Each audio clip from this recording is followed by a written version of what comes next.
What's shaking, everybody? Ross Mandel here, coming to you from Delray Beach, Florida, from Woolly Studios, and I have a spectacular treat for you. What?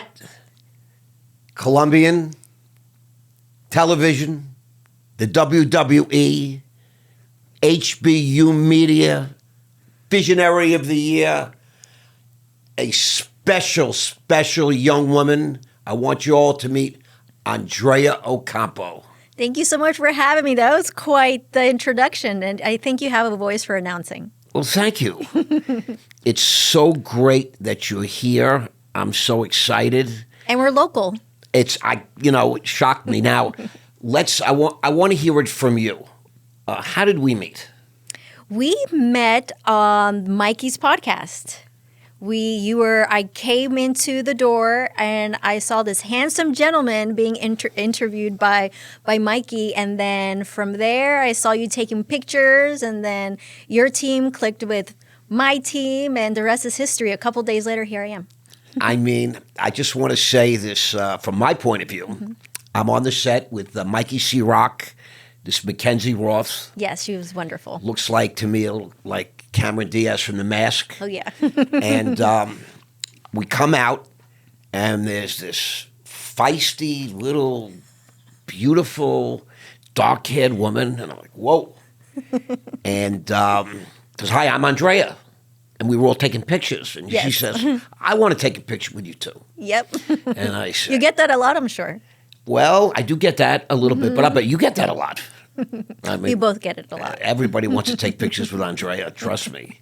And one of the things I want to say right away, because I really think it's relevant, there was a bunch of people there at that particular studio, which, by the way, I thought was spectacular. Yes. And I think Nathan was his name. He runs the place. He's one of the owners with this poker player.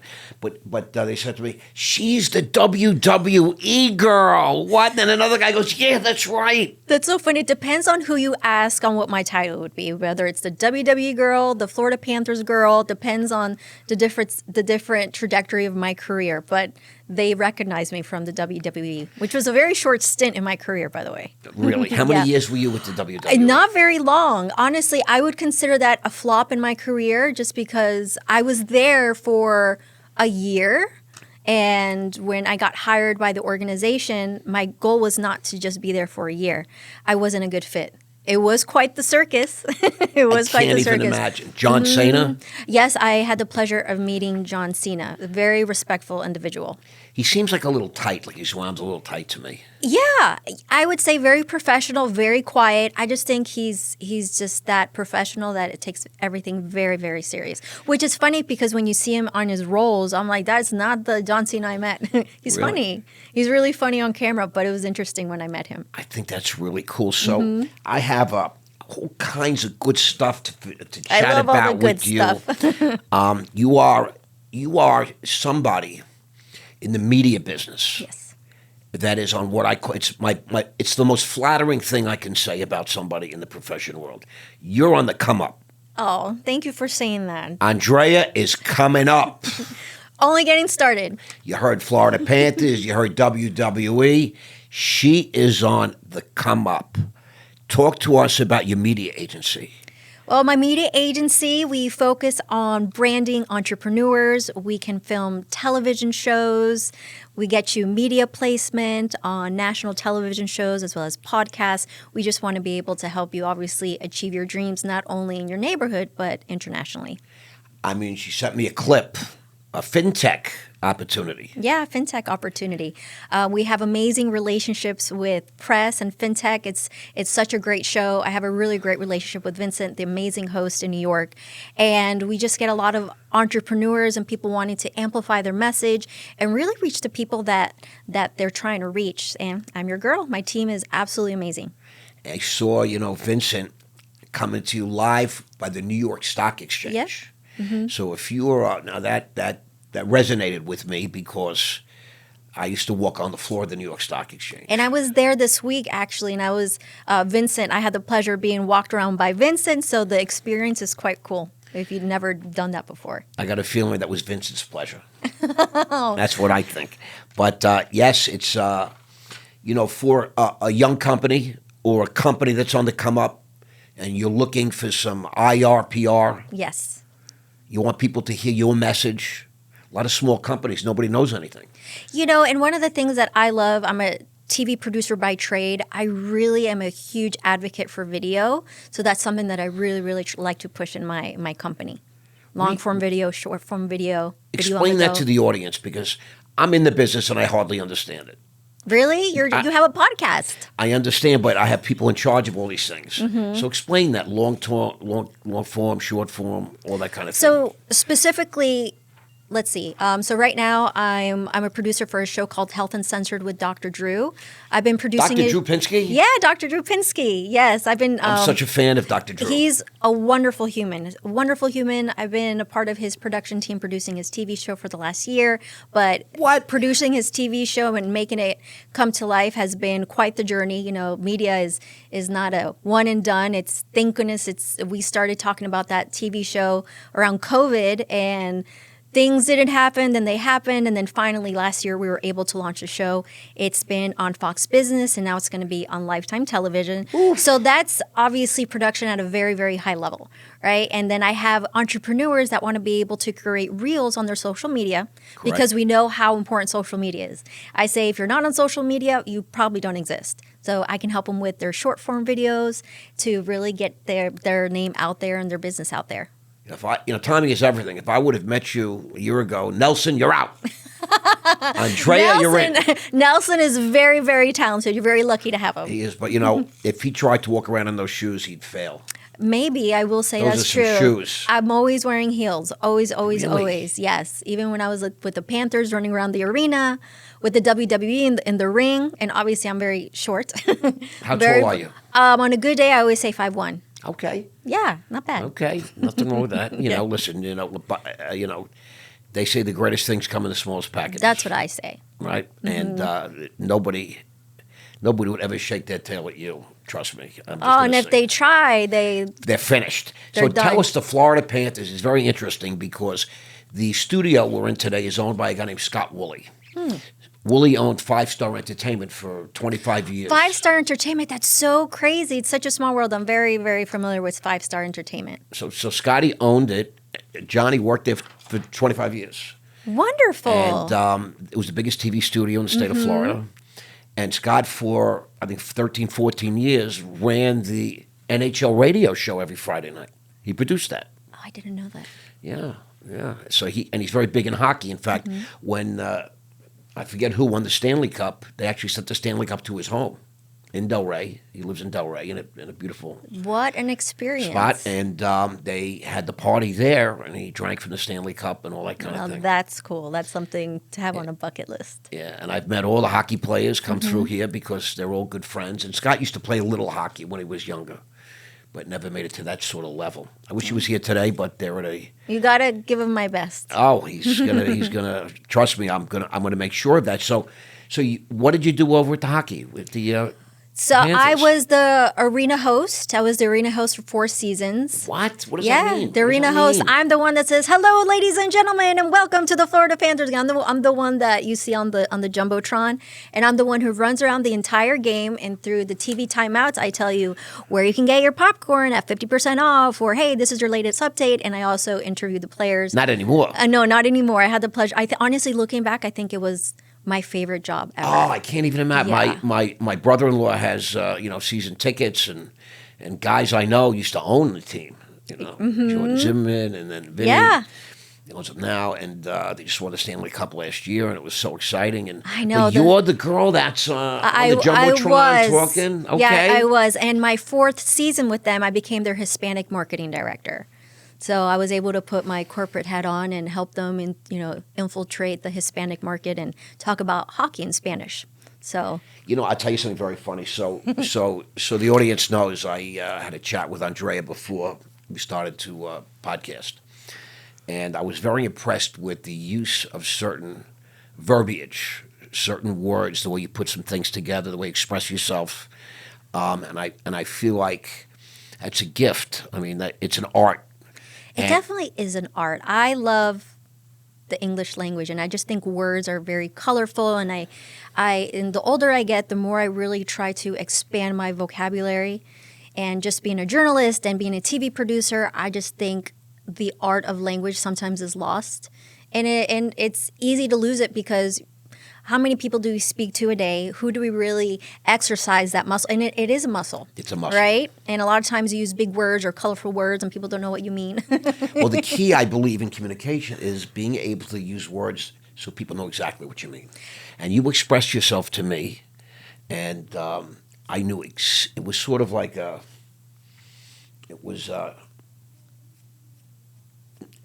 an outside subject, not clear, and you just made it very clear using certain words, and I was like, whoa. And I asked you, I said, you're Latin, right? You have a background. You're from Colombia. Yes, I'm from Colombia. I was born in Colombia. Was English your first language? You said no, Spanish. Spanish was my first language.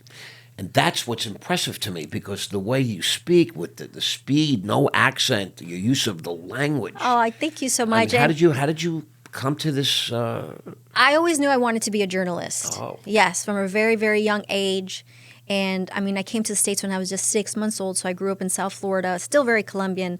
My parents were very smart to still speak to me in Spanish. I actually have a English accent when I speak in Spanish. So it's interesting. Ah. Yeah, so people know that I am Americanized, but I really, really try to practice it. And one of the things that I knew at a young age, I would hear that you cannot have an accent if you wanted to do national television as a journalist. So that is something that I actually took classes in to try to not have an accent. So Really? The English language is something that I've been very on top of, and to not lose it but now it's different, Now, for example, like the Sofia Vergara's of the world, She's unbelievable. the accents are celebrated. But when I started in media, the diversity was not celebrated. You had to look a certain way.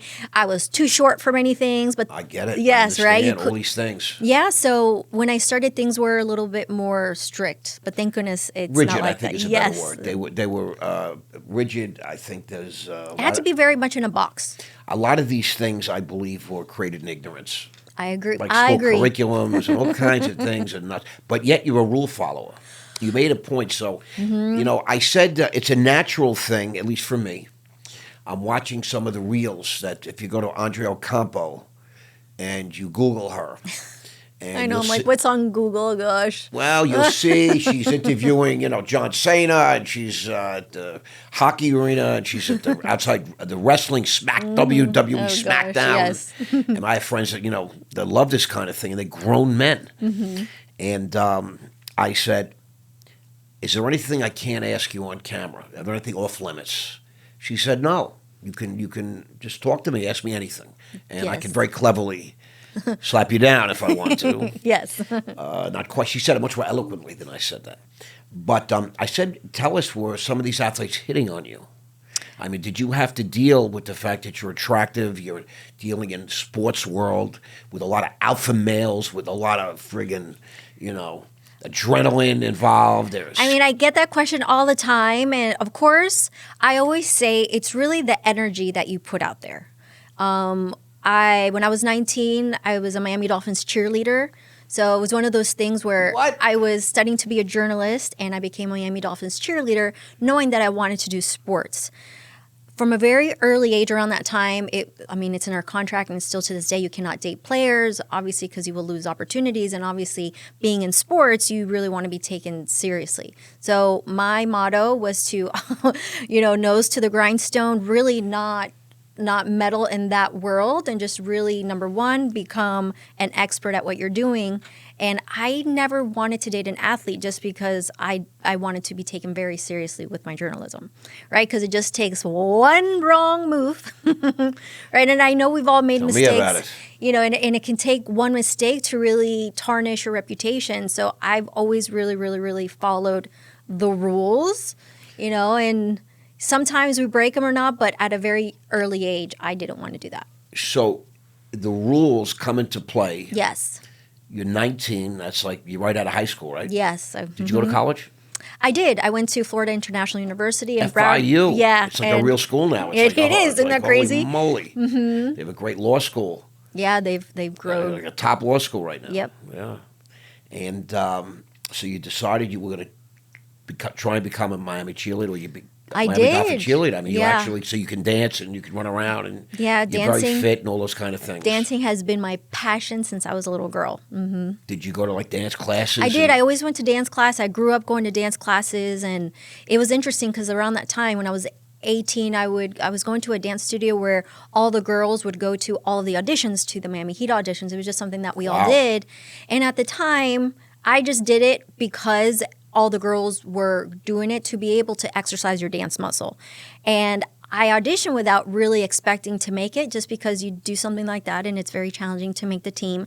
The audition before the Dolphins, I auditioned for the Miami Heat dancers. I made it to the finals, and I was like, this is quite the experience. It builds a lot of character. And then when I made the Dolphins, I was one of the youngest on the team, and I didn't know what I was getting myself into. I didn't know it had the glamour or the prestige around it, but I was with the team for 3 seasons, and it was an incredible. I didn't find that anywhere in my talking points. Yeah, it was an incredible experience. You're very humble. I mean, I would be bragging about that till I was dead. It's so funny. My fiance brags a lot about it, and I'm like, bet. that should not be your conversation starter. There's a lot more going on. No, but I think that's very impressive, and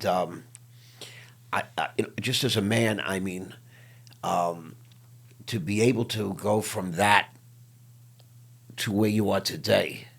You know, you're going to take us on a journey today. Oh, 100%. And to me, that's really eye-opening. That's astounding. Firstly, to be a cheerleader for the Miami Dolphins, to be in the finals for the Heat. I mean, I've seen these women. You have to be an athlete. It's an athlete. This is definitely sports. is, you know, and I think joke. It's exciting now because now with the behind the scenes with the Dallas Cowboy cheerleaders on They're making Netflix. money now. Yes, they are. They're actually making money. Celebrities. Yes. Before It's a Netflix special. So now people really get to see what goes on underneath the curtain, right? They get to see the hard work. They know that it's incredibly hard. So I think the respect is finally being put on the name of all the cheerleaders out there. I'm so impressed. So you're going to FIU. You're cheerleading for the Dolphins. The practices must have been brutal. Yeah, you know, but at that the games time, were fun, probably. Oh, they were so fun, and honestly, it's such a surreal experience. And I always credit the Miami Dolphins to really help me get my mind in the right place, just because they were so strict and so regimented, and the training was incredibly difficult, and my work ethic, I would have to say, started with them. And I understood that if you're not there on time, if you don't follow the rules, you're not going to get the spot. So I really credit them for a lot of influence they've had on me. So this is the rule following. Yeah, the rule following. This is where we start with rule following, because it's very interesting. And I mean, they're there for a reason, right? Yes, you know, and then you have friends of mine that say rules were created to be broken. Yes, and I definitely agree with that. But I think you need to have a little gray hair and experience until you're able to break the rules. Look at my gray hair. I'm telling you, I have gray hair too. I don't see any. I've been looking too. By the way, it's coming. I have gray hair. You just turned 30. I don't think you have gray hair yet. Not yet. Bless your heart. You've got a few years to go. But I have 2 daughters. I love hearing that. And an ex-wife, and they're I have rule 2 followers. daughters. Good. You have 2 daughters? Yes, I'm a stepmom. I don't call it stepmom. I call myself a bonus mom. I love that. A bonus mom. You see how she plays with words. It's just the word step feels like like little baby punch to the stomach. So I'm just here to support the family dynamic, and I'm their bonus mom. 11 and 13. Isn't that wow? Yeah. Wow. And they go to school right here in Boca Raton? Yes, they do. It's so crazy because I'm a new bonus mom. So I honestly think being a step-parent, bonus parent is one of the hardest jobs on earth. And Parenting is crazy. I think is absolutely, it's beautiful, but it's quite the journey. I say like this, so people talk about having kids and, this and that. Parenting, like every other responsibility, job, profession, to be a good parent or a great parent, it's just like being a great cheerleader, a great journalist. It's not easier. No, it's not. In fact, I think it's a lot harder. It is very hard because even if you follow the rules, You may not get it right. Right? You're dealing with another person. And There's all kinds of chemistry involved, and there is DNA, and you see these parents that are like pristine, and then they have these crazy kids that are just where they come from, and then you have exactly the opposite. You have these crazy parents, and you have these, I don't blame them for being crazy. Straight kids. Yeah, parenting will challenge you, but it's a blessing, 100%. I met a guy, and his parents were like, grew up in a bad neighborhood. His parents were like dangerous people. They did drugs. They ran drugs. They were addicted to drugs, this and that. And he's straight as an arrow, works hard, podcasts, wrote a book, responsible, reliable. You know what I mean? Yeah. And you listen to the story, I'm like, you sure they're your parents? It's like this just, it's like God's will. You never know what you're going to get. 100%. And life is not linear. So look at this word she comes up with. Well, it's true because I think thank goodness with these podcasts, I think now we're able to have these very honest and authentic conversations, right? No agenda. We can just be, right? Versus, when we're on the camera or, when I was with the Panthers, the WWE, there's an image that you need to have. So I always say you need to learn somebody's story to really understand. And you being an interviewer, you have to have so much empathy to have a certain type of connection and to really create a story. And I think there's a lot of empathy that is being lacked in the world, but empathy I think is a really great gift to have. And you have it obviously because you connect with your guests. Well, I try to just connect with people. It's something that I just adore. I don't have to try. It's just something I love to do. Mm-hmm. I look at you, and you're so well put together. Oh, thank you. Your phraseology, your command of the language is spectacular, and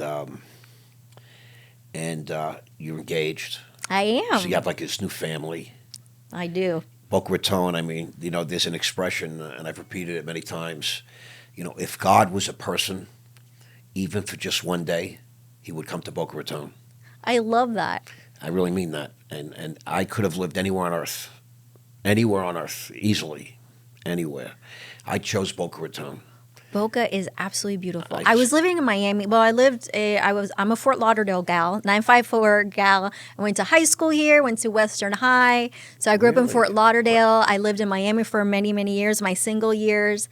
And then now in Boca with my family. It's absolutely beautiful. It's a place to be if you're more serious, if you have family. But Miami's close enough to enjoy. That's the whole reason. That's one of the reasons Boca's so amazing. It's one of the reasons because Palm Beach is close, but Miami is just close enough to go into the chaos. You don't want it to be too close because Yeah, there's a lot of chaos there. What happens in Miami? I went to Miami on guys I know were put on a concert, up and coming. Want to come up artists, future rock stars, pop stars. They play music, all these different things. These cool parties and all that, and I'm sort of like the host, a celebrity guest. Oh, fun! Give me a microphone and a stage. And That's it. Blast. It's over. Right. But I want to get back to what I was saying. So, someone would look at you and see somebody that's really well put together. You live in sort of the dream. Women must look at you and say, "Oh, fuck, she's got everything." Wow, resentful. A lot of good-looking women are resented right from the start. Wrongfully, because you never should judge a book by its cover like that. But I'm hoping, for the sake of the audience in this question, there must have been some tough times in your life. Of course. Lost loves, broken hearts. 100%. That's the good type of stories, right? It's the honesty. And remember, what you put on camera, I really try hard to, get my lashes, my hair extensions. Sometimes it's a mirage for as long as you want it to make that happen. I understand. But of course, the heartbreak, I'm divorced. I was married for 3 years, so that was quite Married once? I was married once, yes. It was Godsmack. It was a very, very, very difficult. And I like to bring... you were married 3 years, but you probably were with this man. Was it a man? Yes. Got to check. Isn't that funny? He, she, them, they, now we have to get... I'm a pronoun guy. I'm trying to get my pronouns correct as well. But back in the day, it was very in the box. Yeah. So you were together for how many years? We were for a total 5-6 years, married for 3. Yeah, so there was a lot of That's around the time where I was with the Florida Panthers. I got married in my late 20s. Was it late 20s? I don't even remember. Late 20s. It just feels like another life. And it was quite the heartbreak, right? You imagine your life in one way, and life is not like that. And Correct. It was quite the lesson for me. It was the best lesson for me, actually, but it was one of those things. I felt like I was very naive when I was getting into a certain type of relationship. And I come from a Hispanic family, so it's very like, you meet, you get married, and you ride into the sunset. Make babies, you set up a house. Yeah. You deal with turmoil, you keep it in the family. Yes, life was not like that. So it was very, very, very challenging, and I went through a depressive state, and I was trying to make it as a journalist with the Florida Panthers. They gave me a chance. So yeah, there was a lot of gray moments within, the happiness that people see out in the television world. Did you ever have to go on camera and be like uppity and cheery and... Yes, all the time. But feel like shit? Yes, absolutely. Honestly, my gift was always anything could be going on in my life, but you will not know. I mean, being a professional, you have to show up for work. You have to have the smile. And you know what's funny? Looking back as a Miami Dolphins cheerleader, it does not matter what you're going through, how you're feeling. You are trained to look like a robot. I understand. A Stepford wife, I used to say, Yeah, so I just think with that specific training, I could be going through anything and I would just have that smile. And it's funny because now it's accepted for you to, just really just be you, a little bit more honest. But I grew up in a time in media where you couldn't really show how you felt. I mean, obviously, we're not going to cry on air, right? But well, I've seen that too. You have to compartmentalize as best you can as a professional. And that's not healthy. So dealing with your feelings in the world of media can be challenging because obviously you can't bring your drama to work. Well, you have to try not to.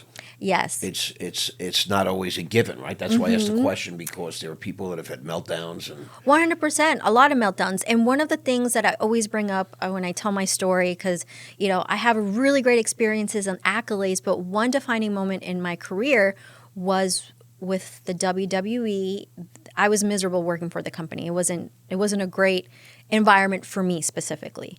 Great opportunity, but I couldn't really thrive the way I wanted to as a professional.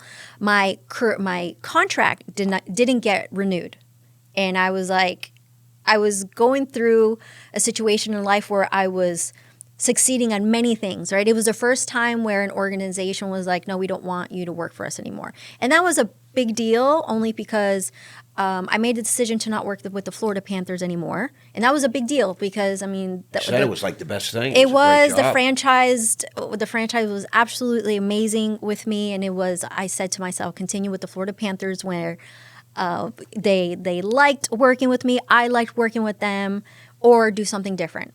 And I decided to do something different. I moved to Orlando. I moved everything. I know Orlando's not that far from here, but when you uproot your life in general, it's a change. And I felt like I gave my all for the WWE at that time. I wasn't what they were looking for, and then my contract didn't get renewed. So for me, it was very, very difficult to get back on my feet. I slept on my friend's couch for 6 months after that, versus getting a beautiful place to get back on my feet because I wanted to launch my agency.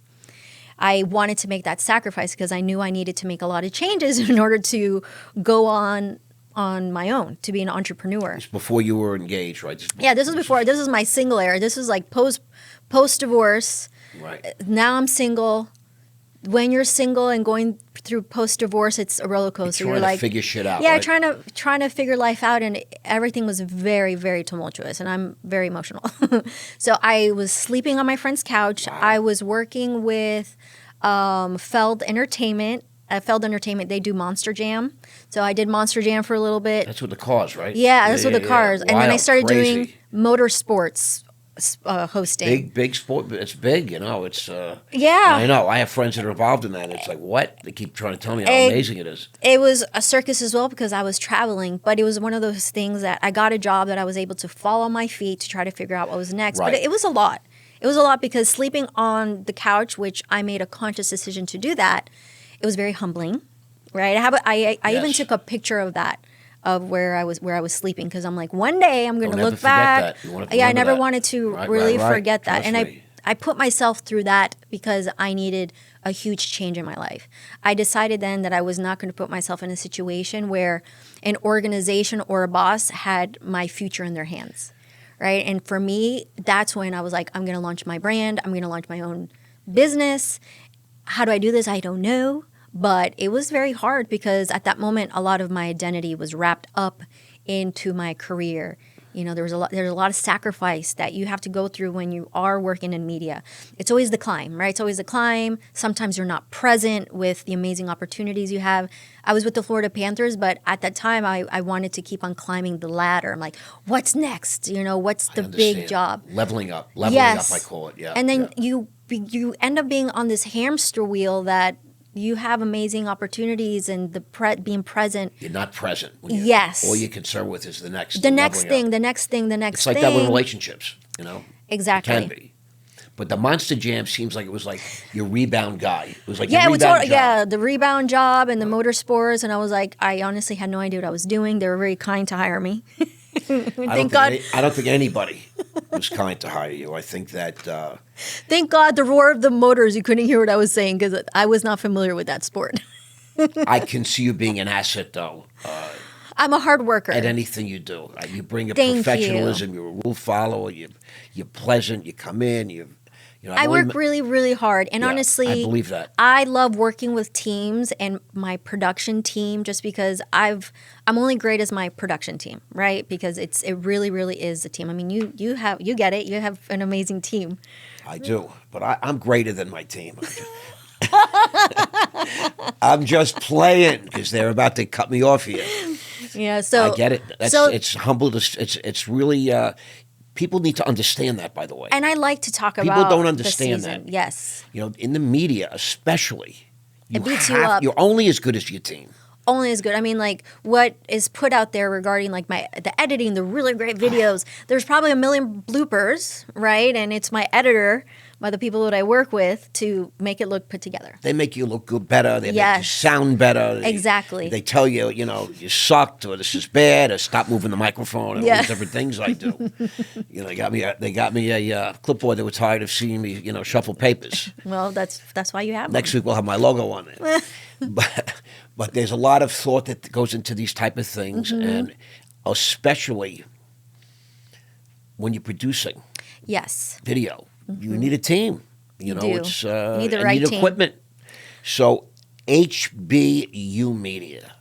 How about you, Media? I love it. Oh, thank you. I thought of it. I think, when I launched the company, I wanted to really do something that embodied the client, right? Who you're working for. Because media is very self-centric, right? Very self-centered. It's all about me, me, me, me, me. Well, I get it. That's what it's all about. I mean, hey. Is HBO going to come after you? No. So I really wanted the name to embody, it's all about you. It's all about your message. It's all about your client versus a vision. So I really wanted to double down on that messaging. So how about you? And when I say it to people, they ask, what does HBU stand for? I'm like, how about you? They're like, oh, right there you're asking a question to somebody. That was my first, what does that mean, HBU? I thought, and they said, how about you? I said, wow, I love that. Yeah, and I right away, gets you right away. Yay, mission accomplished. Because it's simple. No, and typically, I'm a simple type guy. I'm like really a basic man, as men go. And I like things that are easy, popular. Mm-hmm. You know what I mean? I'm lost on some of the complexities of marketing and branding and all that. Yeah, there's just so many layers to marketing and it's great because there's so many opportunity and so many verticals, but it's still very hard because there's so many things that you can do. So with more options, I find things can become more complex. Now, there's something else that I share with my team. I have some really brilliant people, by the way, that you haven't met and you don't know yet, but we're building a real media company. Congratulations. Was it the Raw Media? It's Raw Media. Awesome. I had that question for you. Great name. And, there's something there's a few things about you, but without meeting you, the team said, I tell a story. That's my superpower. Mm-hmm. That is just... it's so funny. That is off the charts, babe. Thank you for saying that. Off the charts, really. I really pride myself on that because being a storyteller and a producer, and my trajectory in the world of media has been very colorful. It hasn't been linear. You know, I've had really weird jobs. I mean, I've been in front of the camera, behind the camera, gotten auditions, have not gotten auditions. So I've had this really interesting career in the world of media. And I was working with a very talented entrepreneur, businessman, Alan O'Leary. He's an Irishman, and we were on his podcast. He had really interesting guests on there, all inventors, brains. And he's the one who said, you have a superpower. Your superpower is telling stories. So when he said that, something triggered in my brain, and then I went to my little notepad, and I'm like, I'm going to put that on my tagline. So I have to credit Alan for giving me that. Damn, girl, because I want to steal it, but I won't do it now. Well, you heard it here. Too much pride. No, you can borrow it in your own way. I'm a storyteller myself. Yeah, I think we all are storytellers. But that's your superpower, and that is just so cool. And it's all of our superpowers. You know, that's not something that I'm just going to take. You coined the word first. Damn it. That's my tagline. It's really so great, you know. Oh, thank you very much. This is from my team. So the gentleman his name is Larry, who identified that and brought it to my attention. And Larry is a brain. Larry is Columbia Law School, top 1/10 of 1%. He was billing $1,200 an hour 25 years ago, if you can imagine. He's one of those guys, but he's cool and trendy and as unloyally like you can, a rule breaker. Rule breaker. Thing. But, you coined that, and it's so great. And you did a TED Talk. I did, yes, and I love the transition because it was about storytelling. It was about amazing, by the way. If you haven't seen it or heard it, listen to this. Tune in. It hasn't been published yet on the TED Talk website. I'm very, very excited about it. It was part of my bucket list. I always wanted to do a TED Talk. And it's funny because although I like to speak and do public speaking, doing something live has always scared the bejesus out of me. What? Yeah. You? Yeah. You know what? I had a couple of missteps on live television with the WWE. Vince McMahon was not very happy with me. But I got a lot of stage fright. I got a lot of stage fright through some mistakes that I made. But it's great because remember, we have to make mistakes, right? And I like to talk about the mistakes. You never learn from your wins. No, remember absolutely that. not. And you also don't become interesting with your wins, right? Because who wants to talk to somebody who did it all, you know? So remember, it's the contrast. Let me just say like this. That's why they put erasers on pencils. You know, they say to err is blank, to forgive divine. Human. That's the imperfections of what make us fascinating. Not interesting, fascinating. Fascinating. So, and that's why speaking about what happens behind the scenes when the camera stops rolling is so important. It's so important. Right? And that's the beauty of what we're doing now, this new media. And it's what makes us human. And that was what I really wanted to emphasize in my TED Talk. It was called You Are the Story. You Are the Story, and really trying to talk about AI and how a lot of us are a little bit scared with AI, but understanding really what makes us human, and AI really can't take away the joy. When can we see this? When are we going to listen to this? I don't know when they're going to post it. I will be in touch. I will let you know when they post it. We all want to know. Oh, trust me, I will, because I was part of. Me. Oh, trust now me, we're friends now, right? So we're going to be in touch. we better be friends. All right. I'm excited. Yeah. Because I saw that and I was like, wow. Why a TED Talk? You said it was on your bucket list. Explain that to me, to the audience. You know, I literally want to know. I love TED Talks because it doesn't matter if you're a celebrity or not. It's the regular Joes have had the most amazing talks, and they're very thoughtful, right? They're very thoughtful. They're very authentic. There's so much silence, right? It's not something that's overly produced. It's a black background and maybe some red letters.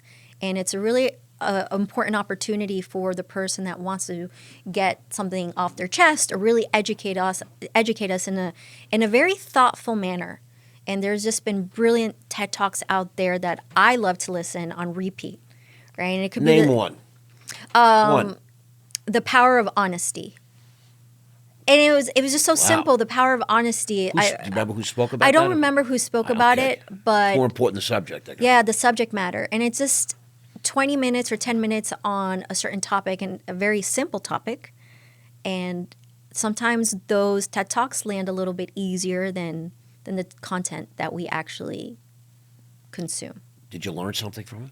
I did. The power of honesty. A lot of times we were very afraid of our story. We're really afraid of the moment, right? Yeah. We're afraid of what people are going to think about when we take off our lashes, our hair extensions, But I think the power of honesty is really what makes us human, and the reason why people want to be able to tune in, because we're not perfect. The power of honesty is why we're sitting here right now. Yeah, and it's also why we can have healthy relationships when we're healed, when we're honest. But that comes with a lot of mistakes made, right? That comes after maybe the divorce, maybe with a lot of situations under your belt. And also, they say with age comes wisdom.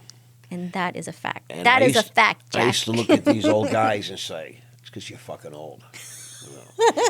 But because I was young, I was brash, I was arrogant, all these different things. And if you're blessed, God grants you wisdom as you age. And aging. I think aging is such a privilege, especially for us. And I was talking to my girlfriends.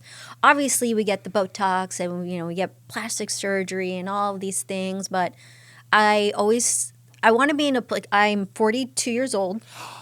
And I like to say, stop it now. I need to say, and I like to be very. I wouldn't ask. I want you to know. Of course, but I was dying to know. You are very polite, and you have all the. I'm really all the manners. I'm really very impolite. And I'm very, No. I cross lines and barriers, but I was dying to know. I'm very honest with number one, you can look it up, right? Number two. What's wrong with I'm telling you? Why are women so uptight about these things? I don't understand. know. It's obviously something that's out there, and I think it's very important to embrace your age. And remember, there's ageism. A lot of the times as women, the older we get, we don't fit the box. You can't be casted when you're in the media world. You can't be casted as certain parts, right? Women, I think, have more. Oh, 100%. But that's because men made those rules. Yes, sir. I didn't want to say that. I wanted you to come up with. But yeah, it is. But I think it's very important now to say it, because the more we talk about the authenticity and what makes us special, and aging is so important, because if we don't age, what happens? We die. What's the alternative? Right. It's death. Right. What's the alternative? Dying young. It's crazy. No, I think it's a gift to really age. And honestly, I can't be in board meetings and people, I register very young on camera, so I'm lucky about that. Oh, you could be. Literally, you could be 28. Oh, and I'm very, very lucky. But that Latina thing, you have the melanin in your skin. I don't know what it is. Yes, and I'm very happy too. I also attribute that to happiness. Yeah, I rather keep stress at bay, but I think it's also very important because my career has been a long one, right? So if I'm going to be your boss in a boardroom, yes, I need to listen, Sonny. I get it. I'm a lot older than what you think. I understand. It's crazy. You still gotta have some gray hairs around. You have to, 100%. The gray hair is what makes you special. Yeah. So now this is really something. Now, you were nominated as Visionary of the Year. Oh yes. I'm going to say this to you. So I saw that. I said, "What kind of bullshit is this? What kind of nonsense is this?" Mm-hmm. Having spent the last hour getting to know you, I get it. I do. I get it. So. Thank you for saying that. You're advocating for leukemia and lymphoma. Yes. I can't think of two things that are more scary. Those words, what they incite terror. Now that's when things get real, right? When the cameras stop rolling, and the reality is there's so many people that have blood cancer, and especially children. My stepfather, my former stepfather. Really? Yeah. So you have been affected by it. So we have been affected by it indirectly, directly. So it's such an honor to be nominated as Visionary of the Year, and I take it very, very seriously. So I just really want to rally with my community, and I want to show the power of community. There's a Leukemia and Lymphoma Society. Mm-hmm. I only know that because they have approached me several times. Really? They have. Someone I know is like one of the heads of the whole thing. Amazing. When I saw this, I was like, what? It is a sign. It is a sign. That you should get more involved with us. And that person was at a little Christmas soiree Monday night. I was supposed to go, but I did not attend. Oh, for now. And I'm on their email list, and I get all these emails. Amazing. You would be such an asset. I mean, you have a platform and I do. you've been affected by it. So, Yes, it's so maybe really- we can join forces, right? It's certainly worth exploring, I have to say. 100%. And they have the ball, They ball, do. and the fundraising, and all these different things. And It's an amazing philanthropic competition, right? Yeah. It's a friendly competition. So it's from Broward County, by the way. I said Yeah. the person is from Broward County. Oh, really? I'm thinking that maybe you. I'm might know these representing people. Palm Beach County. Okay. Yeah, they asked me, "Do you want to represent Miami?" Because I have so many things going on there, and I was living there for such a quite long time. Or Palm Beach. I'm like, well, right here, I am a Palm Beach gal now, so You I'm are a representing. Palm Beach gal. Yes. There's nothing wrong with that, by the way. I mean, that's a big title, trust me. In the Yeah. whole world, I don't know Palm Beach. It's going to be the capital of the world. Isn't very it soon, crazy? with Trump winning and all these people moving down here. It's amazing that we are going to be the capital of the world. Literally. I'm not even, not figuratively. No, it's literally. It's real. like White House South. Yeah. Trump's the only guy who goes to the White House and it's like looking around and goes, what is this dump? I mean, I lived in Trump Tower, by the way, for 6 years. You did? How was that experience? It's amazing. That's why they say last night this Catalina McGee was asking me, she plays games, so yes or no, can money buy happiness? I said yes. It doesn't have to buy it, but it can. It gets you a little bit closer. Right. And I wrote a book called Rock Solid. It's for sale on rossmandel.com. Oh, wonderful. And in it, I say that anybody that says money can't buy happiness never lived in a Donald Trump building. Of course, my apartment was decorated by Ken Walker. But the point is, it was an experience that I'm really glad that I at the time, I stepped out of a little bit of a comfort zone. I said, that's it. This is what I want. I'm getting it. I can afford it. I had this top decorator do it. And I lived there for 6 years, apartment 36C, 90-story building. Cool. Most amazing apartment, And my family was down in, mostly down in the house in Boca. Oh, really? So I had a house in London as well, and a house at the beach on Long Island. So I would be going around, but many, many times I found myself in the Trump Tower apartment by myself, staring at the Chrysler Building. It looked like I could touch it. One of the most beautiful Art Deco buildings in the world, and the Empire State Building, and it was just it made me happy. Yeah. You know what I mean? I'd rather cry in a Mercedes than a beat up car. Correct. And, I've been a rich man, I've been a poor man, I choose rich every time. You know what I'm saying? But, so you are a fascinating young woman. Oh, thank you so much. I have to say young now, 42, you're like a kid. Oh, I think mean, it's young. You're like a child to me. It's really a beautiful thing, right? Thank you so much. And you've had you've done a lot of hosting, right? Is that what it is? Or emceeing? Yeah, TV hosting and Tell emceeing. us what that means. It's so interesting because I went to school for journalism. You knew what you wanted to do. Yeah, I loved Barbara Walters growing up. Wow. Yeah, that for some reason that was the template. I was like, I want to be this lady. I became a journalist, and like I said, the Florida Panthers were kind enough to give me my break. You were kind enough to work for them, I believe. Oh, thank you so much. I to this day I thank Pete Soto. He was the director of game presentation at the time, and Pete Soto. Pete Soto. Shout out, Pete. Shout out, Pete. Yes, and I always say thank you because it really takes just one yes to change the trajectory of your career, Correct. your life.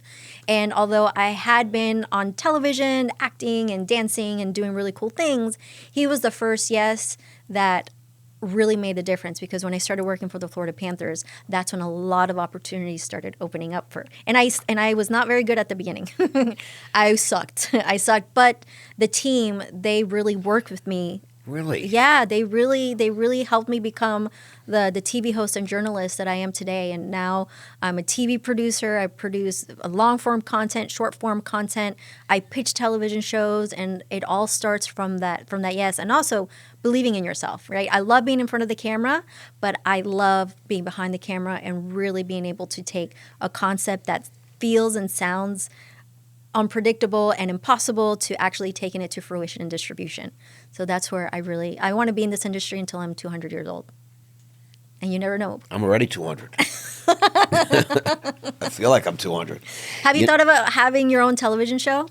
I have. And so the first time I was on Fox, Eric Bowling had me on. There was a reality show on my life that There was a This teaser is very interesting. done Your by life. 5-star article, Facing Life. It's on YouTube. You should look at it when you get a chance. And we pitched it to all the networks, and every network said yes. It was about my life heading into the trial, going through my indictment, all the motion practice, and all these different things. And the government put a kibosh on it, believe it or not, because every network wanted it. And so I went on, I was on the front page of the LA Times, Sunday paper, announcing it. Oh, wow. And then Eric Boeing, who's now a good friend from Fox, he had a show called Money Rocks, reached out to the producer, and they arranged for me to fly. I flew to New York. I went on, and I was on his show for half an hour. Great panel. In fact, one of the girls that was on that original panel is going to be sitting here very soon. Oh, really? I'm psyched. Jen Groover, how are you? What's shaking, baby? And after that clip, Eric goes, Ross, you got to come here. Roger wants to talk to you. A guy named Roger Ailes, who was the creator of Fox News, all that Fox that you know of today. He was a big fat guy. He was like 400 pounds. He literally like rolled, when he walked. Maybe his skin looked skinny, I was happy. And he said, "You're amazing. You're fantastic. I love you. That was amazing. I want you to come back. Were you willing to come back and be on a panel?"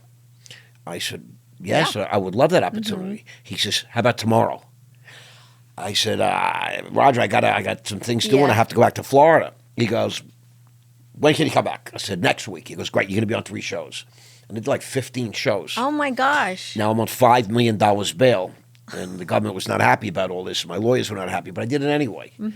And at one point, they were showing me all the different studios, and at that time, there was Glenn Beck was there, and all these famous guys, what's his name? O'Reilly.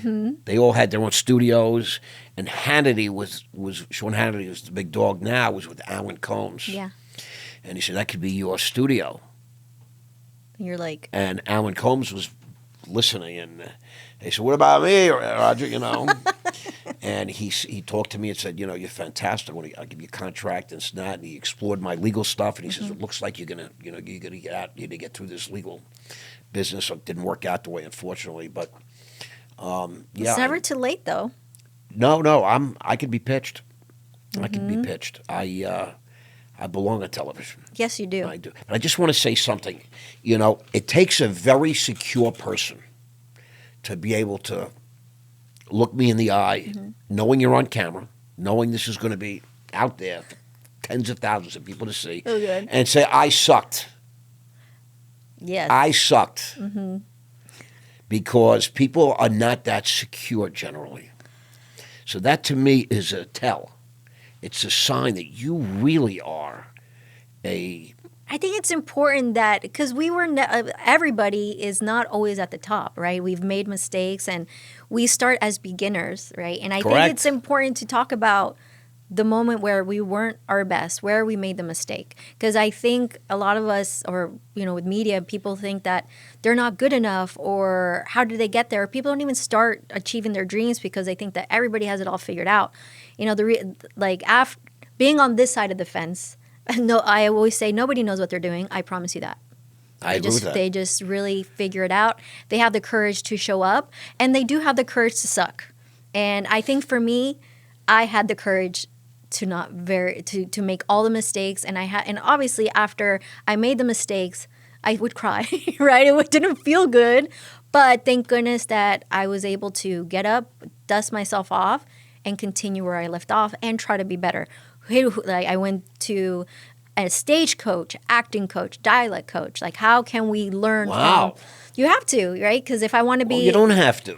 That takes some, inner fortitude. There's something inside you that's driving you. Well, to have longevity in this industry, I think that's what it's in going any industry. But yes, especially in media. Just because gone here, one here. The thing about media is it's in front of people. That's the thing. If you can suck on Wall Street, nobody knows. You get in front of the camera, you make a mistake. And you only have 2 seconds, remember, to make that impression. And then if you're going to be hired or not going to be hired, it's going to be contingent on what you just did on stage. But it's great because I think right now with having a podcast, right, having all these verticals out there, you have so many opportunities to make the impression and take your career and brand by the balls.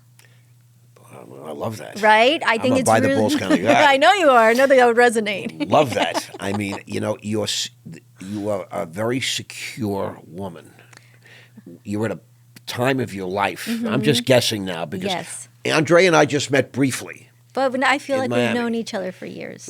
I like that because It's true. I understand. Well, that. because it's also the honesty, right? Well, we're both sort of out there, right? Yeah, both- we're out there. We're putting our stuff out And there. also, you have to have the courage to really be disliked, right? I think if you try to be for everybody, you will be for nobody.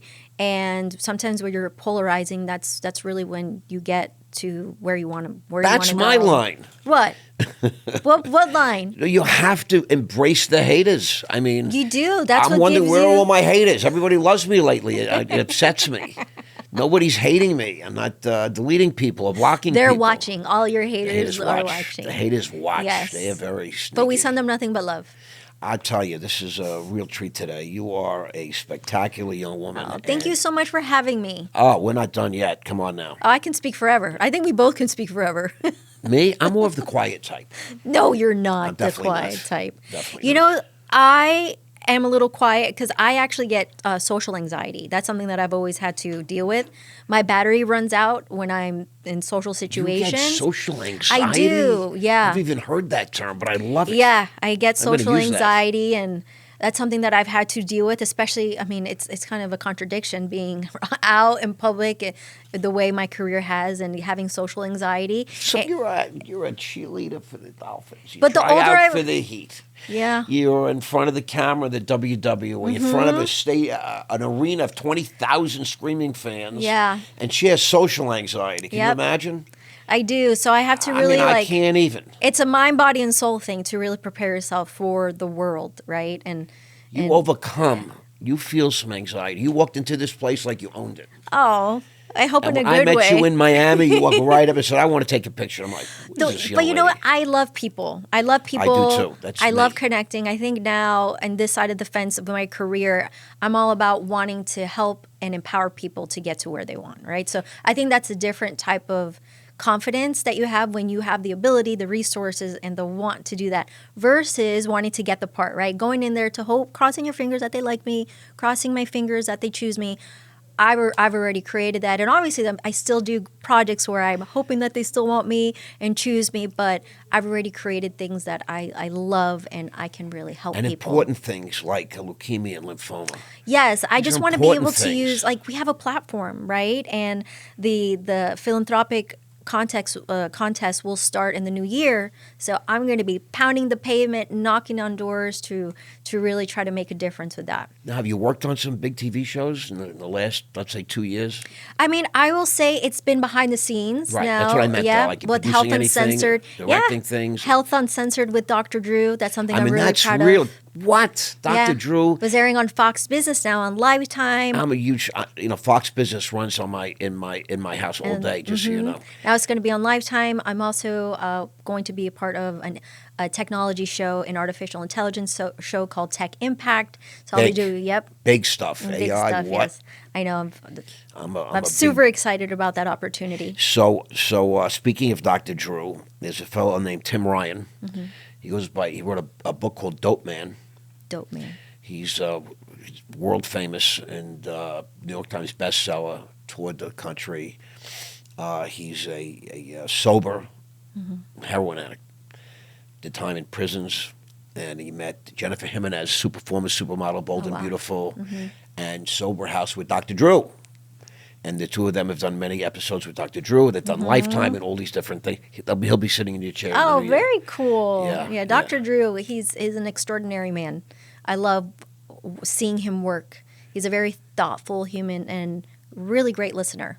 You know, it's funny because I don't know when it happened, but I became like the old guy in the room. But Dr. Drew is somebody that I enjoy watching on television. He has that about him. He's been on television forever, and he's always current. He's I five think he's steps great. ahead. I think Yes. he's just a talent, a TV Yeah, talent. but you know, because he's very authentic. What you see is what you get, and he really likes to help people. You will never lose if you try to help people. And he's who very wanna help. intelligent, and he can express himself intelligently, Yes. which I think is great. So tell us about HBU Media. Tell us about it. So it's Pitch me. Oh my goodness, pitching you. You know what? I don't need to pitch. I always like to say, go to hbu.com. I say our work speaks for itself. If you want to tell your story, we're here to help you every step of the way. And it's interesting because like as a agency owner, you're learning the ins and outs. And I'm very lucky to have an incredible team. Yeah, tell us about your team. Yeah, my team is growing. I have the most incredible editors and producers and directors. Shout out to Bobby Vieira, Will Rubini, Andrew Sierra. I'm really lucky because I have crews all over the United States just because the TV shows that I've been a part of, I've been able to create those relationships. That's what it's about, relationships, it really everybody. Is. It really is. It's the power of human capital. I wrote the wealth formula. I ask people, what is capital? People think it's money. Mm-mm. No, it's just money is the smallest, most negligent part of what is capital. I'm telling you, capital, your relationships that you leverage. It's so important just because even the opportunities I have gotten that have been the biggest ones, it's because people have mentioned my names in rooms that I've never been a part of. Wow. Say that again. I don't know if I can say it again. Okay, but you did. It was such a meaningful, impactful statement. But but I also believe that we always have to give, right? If we're takers in this world, right? Number one, we feel that energy. When Correct. Somebody's just really, really in it for themselves. I believe in the law of reciprocation. I always try to give because I just want to be able to connect people with who they want to be connected. When people want to work for me, I'm like, what are your goals? I want to help them get to their goals so they can fall in love with the process of working together. Right? Now, is that a business thing, or would you say, are you empathic? Are you an empath? Yes, it's a blessing and a curse. So you are an empath. Are you attracted to narcissists? Yeah, at the beginning I was. You understand all this language, 100%. I was very attracted to narcissists, but as my healing journey started to really take place, I started to understand that I needed to heal a lot of parts of myself in order to attract a healthy relationship, right? So interesting, right? We talk about this for days. Oh, and it's one of the things that I say, the more you heal yourself, the more abundant you become, not only in friendships, but even financially. I didn't know that healing parts of myself was going to bring in all the business. That's 100% true. It was very, very interesting. It prevents you from attracting what you need. And being empathic, I think it's a superpower, but I still have yet to harness it. Yeah. Because I get really affected about people and how they feel. How I cry a lot because I suffer from seeing people's sadness. Should I feel badly that you haven't cried yet? Not at all. Thank God I have mascara. I really was hoping to make you cry. I don't know what's with me lately. I had a man here last week cried. Why? What did you tell him? I don't know. He just revealed some things that about his dad.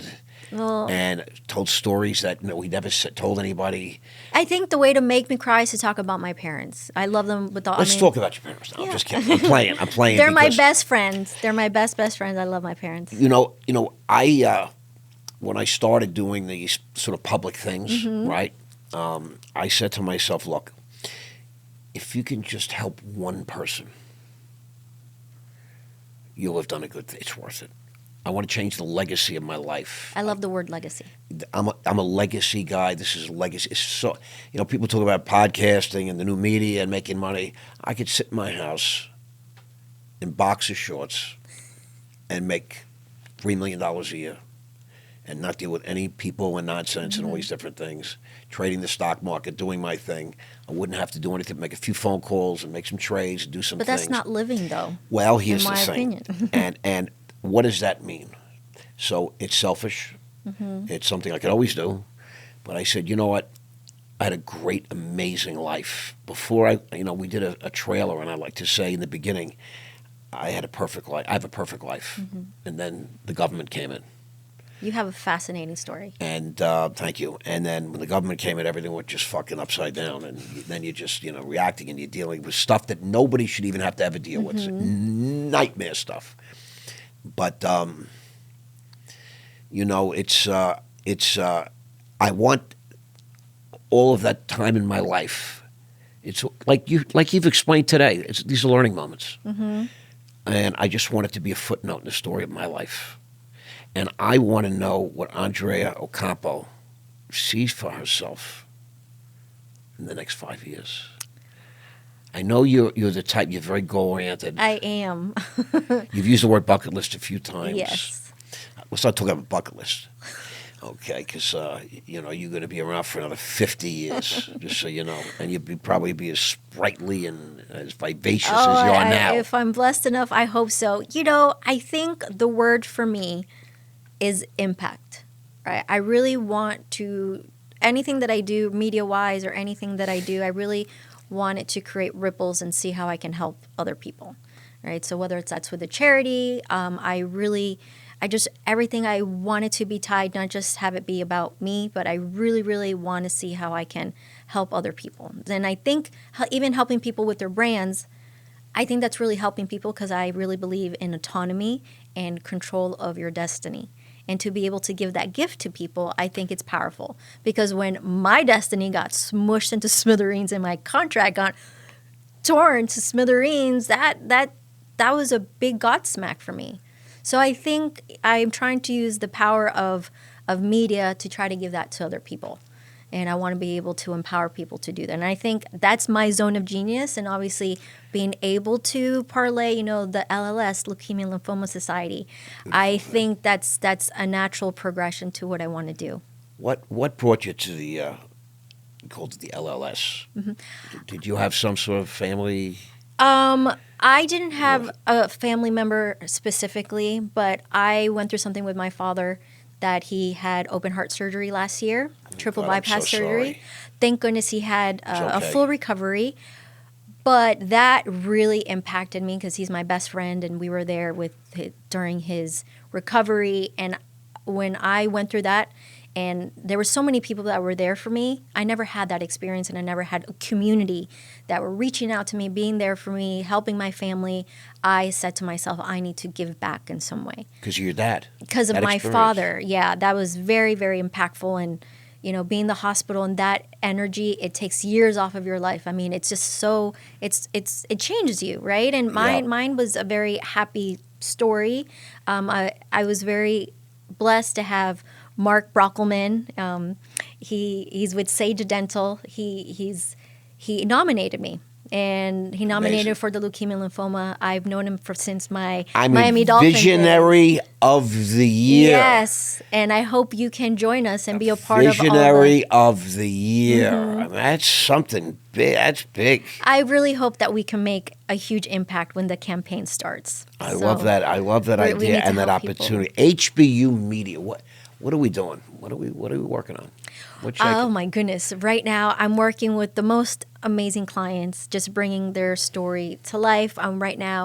I've created my e-course and it's called Media Impact, Brand Your Impact. Tell me about that. I want to hear that. So I'm going to be launching that in January. Okay. And it's just an opportunity for people to learn how to launch their brand, how to be comfortable in front of the camera.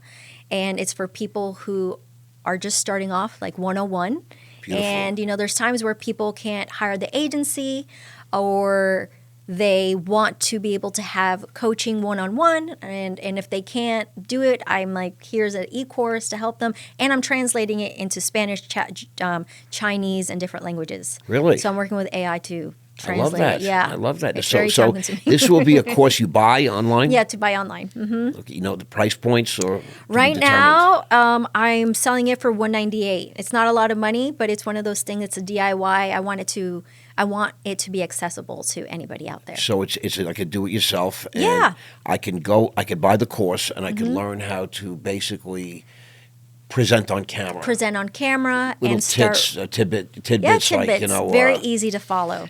Brand their business. I took media training. Did you? Yeah. When I went public, they said to me that I was going to have to learn to stop being so much Ross Mandel. But what did that mean? Well, they taught me a few things, and it was really. Was it helpful? No, not at all. But what happened was, years later, I was doing sort of my version of like a rant. Mm-hmm. On camera in the 5-Star Entertainment Studios, and a young woman named Alexandra Flugel, Alex with Shaken Baby, Venezuelan, producer, TV, media, legit in works. in the industry a whole life. It would be somebody great for you to meet. I would love to meet her. I'll connect you with Oh, Alexandra. please. And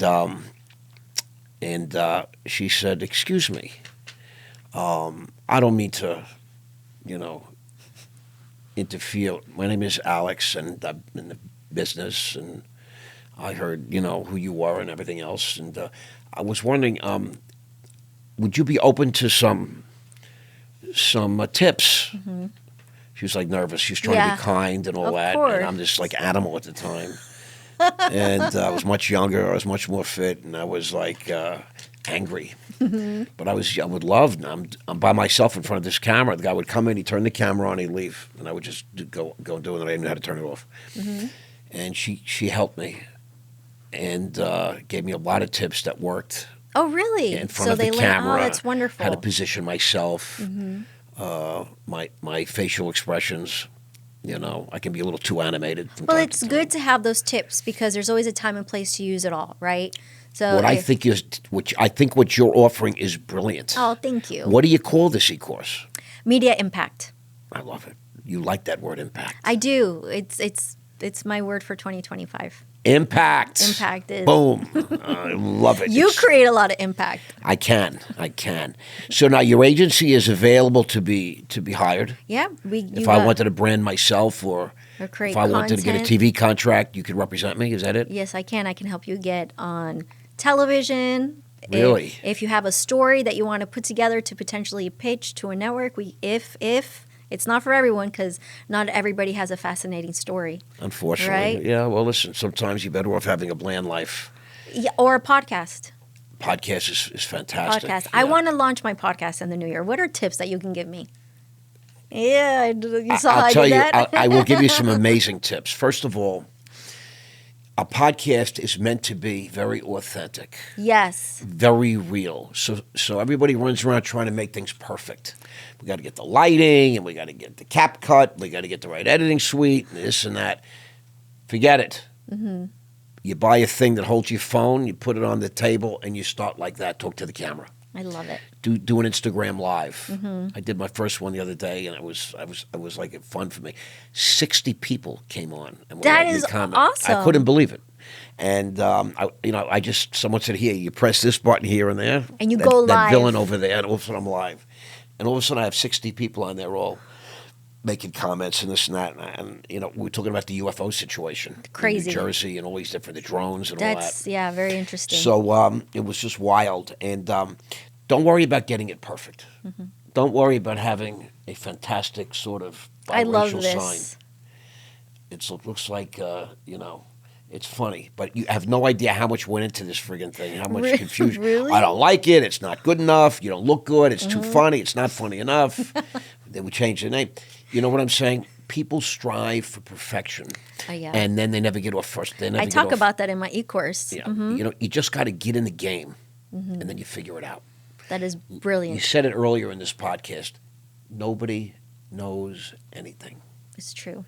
You walk into these big companies, and these guys really know what they're doing. Nobody freaking knows shit. No, it's true. It sounds so People crazy, do but not- you don't understand how many meetings I've been in the conference room, and you're like, "Oh my, your boots are shaking," but everybody is clueless. Right. Everybody's clueless. As I made my way up into the business world, building, $300 million public companies. and some get it along the way, But people just don't know. But, you Yeah. have to act as if. yes, There's a until lot of you that. find out and know, and then work collaboratively. And it's better to learn on the job, trial by fire, all these different That's the things. only way you're gonna learn. Right. When I was a young man cold calling, they just said, pick up the phone and just dial. I'm like, big balls rushed I me. was I hung never up the good phone. I was so nervous. I was never good at cold calling. I hung up the phone twice, and I said, what am I going to do? And I said, let me just try.